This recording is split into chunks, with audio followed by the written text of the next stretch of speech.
si Vice President Sara Duterte noong 2025. Subalit ang nasabing articles of impeachment ay dineklara ng Korte Supremang null and void ab initio kung kaya't ito ay inarchive ng Senado.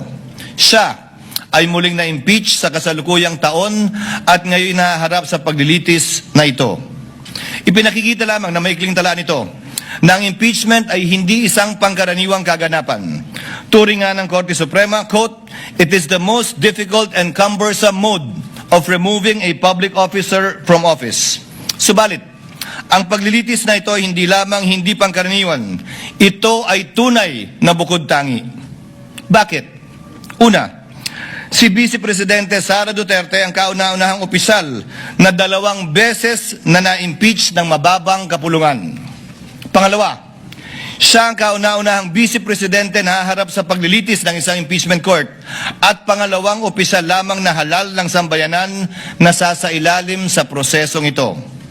Pangatlo, siya ay hinahalal ng may pinakamalaking mandatong pinagkaloob ng sambayanang Pilipino sa sinumang kandidato sa ating kasaysayan. Mahigit 32 milyon o 61% ng kabuuang boto para sa ikalawang Pangulo. Pang-apat, ang articles of impeachment laban sa kanya ay inendorso ng 270